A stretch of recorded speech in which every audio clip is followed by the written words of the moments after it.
It's not easy being an amplifier owner and living on the third floor. Down here. Hi, this is my new Laney VH100R. Or new it isn't, it's actually 20 years old. And it is the second high gain amplifier that I ever own. I just recently got into real tube amplifiers after having played modeling amps for a lot of time. And one of the reasons why I'm getting more into tube amplifiers now is that I'm getting more serious about recording. I'm getting more serious about writing my own music. And I hope to one day track some guitar for my own album in this room one of these days. The reason why it's this exact model is because I am a big Opeth fan, and I especially adore the sound of the classic Opeth albums from the early 2000s, that is Blackwater Park and Deliverance, and also Damnation, which I hope to kind of be able to get similar tones out of from Clean Channel on this amp here. I found this amp used online. It's not in production anymore, and I had it shipped all the way from Italy.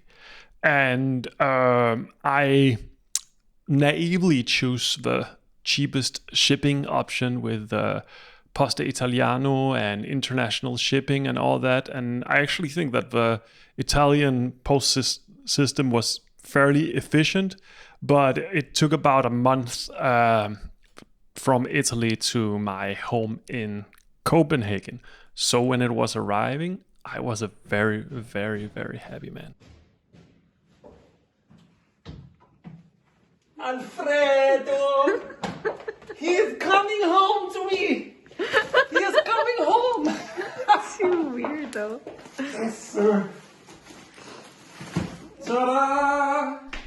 Now, after the amp arrived, it was actually performing quite well. But after a few days, I felt like that the clean channel was losing some headroom. And I had some artifacts in the low end on the distortion channel. And I started thinking to myself that maybe it was a good idea to give this amp a visit to the tube doctor. So I was recommended RMS Music north of Copenhagen in Bagsvær. And this guy has basically been in the business for a very, very long time. He knows his amps in and out. And he gave the amp a good do-over. Checked out all the tubes, both the preamp and the power tubes. And it actually turned out that 4 of my preamp tubes were either dead or underperforming, and one of the power tubes was also not doing super well. So I opted to have those 4 preamp tubes changed and the entire power section. And the power section was changed to these EL, or actually E34L CZ from Tube Amp Doctor, which I believe are rebranded JJs, which have gone under some rigorous testing. They buy them in bulk, they test them, and then they take the best and they package them up so you can expect better performance from them. The original tubes in the amps were also EL34s, also TAD, but they were produced in China. And if you get this amp nowadays, you can get some that are by now 26 years old. And most often people don't take care of their amps. They don't bias them, they don't change the tubes, they complain about them being noisy. And yes, this is a particular noisy model, the VH100R. Even with good tubes, my tube amp doctor, he told me that it was a bit noisy, and it's because it has a lot of components. I believe a GH model is similar to this one, and then having only one channel with a switchable tube stage might make it a little less noisy. But I must say that I haven't tested it yet with the new tubes, and I will be doing that soon. I'm really looking forward to trying it. But it wasn't a real problem for me while recording at home. Yes, there was some noise with the gain on because it has a ton of gain, and it's more noisy than my PV6505 Plus over here. But it was not killing me. And I mean, you know, it's VH100R. It's been on 3 classic Opeth albums to some extent. I don't know how much, but I believe that now I can start hearing which guitars are being played in certain Deliverance songs on this amp. It's definitely, having had it for a few days and now having had it returned, I can tell it's kind of close. Opeth was a Laney artist back then. They were sponsored by Laney, and therefore the Laneys were mentioned in the equipment on their albums. But of course, when you are in a studio, you take what is there and what is best to you. So even if Laney is first on the bill in many of the equipment lists of Opeth back in the day, it might be that there were other amps that were also in use. Opeth used it live a lot, but they would not use the distortion on the amps. They would just use their bass pedals. And on the popular Opeth live DVDs, that is Lamentations and Roundhouse tapes, the DIs were reamped on Marshall JCM 800s after effect in the studio. So what you're hearing on those DVDs are not these amps. I think if you want to hear these amps, you know, they are part of the tones that you get off Blackwater Park and Deliverance, some of them.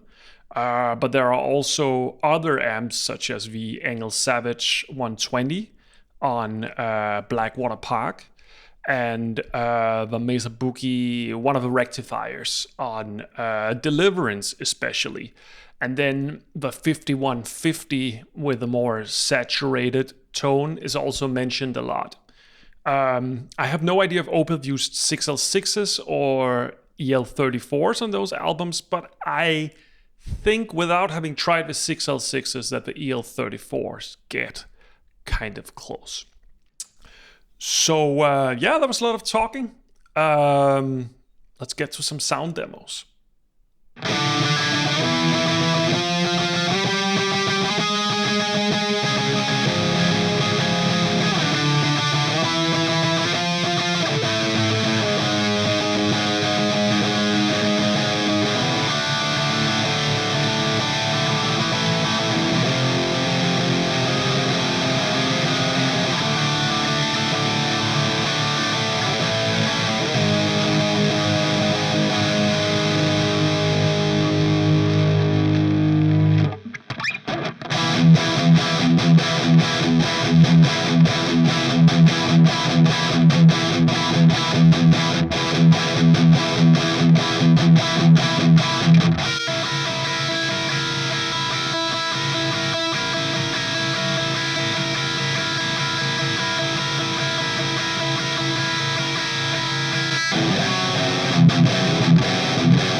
damn overdrive on, so of course it's not sounding good when it's playing that part clean.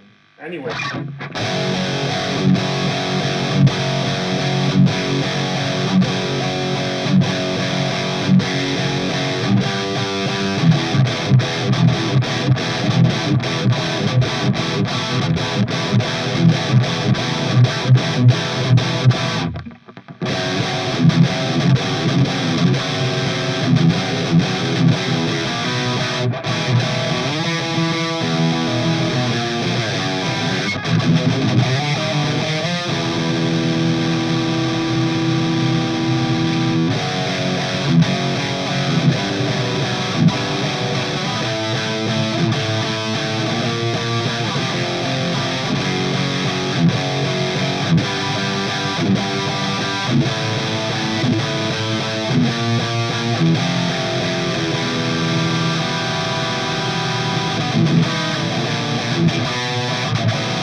So yeah, that was it for this video. I just tested it out with a few Opeth riffs, and like I said earlier, this was the first time that I fired this up at all. And I was switching an overdrive pedal in and out here and there, which I think in the first or second clean section I played kind of messed it up when I did part of Deliverance. I would say that after coming back from a tube amp doctor, the amp pretty much sounds the same. It's a little clearer. It's a little nicer. It's not night and day. But I think that if you get this amp, do expect you're gonna pretty much pay for new tubes at one point. Anyway, that's a bit of a side note. What do I think about it? It's very nice. I'll be using it on my records for sure.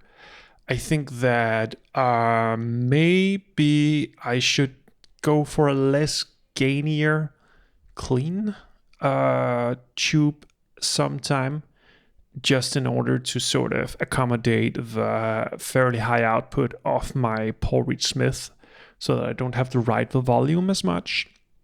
I think that the sound that I'm getting is definitely towards those sounds that Opeth had. I think the clean needs more work than the gain, just to sort of get that like mellow tone. But then again, I don't know if I'll be recording with this, and yeah, Opeth is an inspiration, but it doesn't matter if it's not exactly that thing. That's not the point. I mean, why repeat what has already been done? I think I'm doing that a little bit, just having the gear. But from here on out, I just think I'm looking forward to playing this amp more, and I think that I will do more videos with it if there's some interest for me to do a few sections and so on. I think I'll definitely do a video on the Windowpane tone, where I try to nail that, because I think that with this combination of gear here, it might be possible. All I need is a cable. So, thank you for watching if you made it this far. Don't think many will, but if you did, kudos to you. And see you the next round. And like, subscribe, blah, blah, blah. Leave a comment. Thank you very much.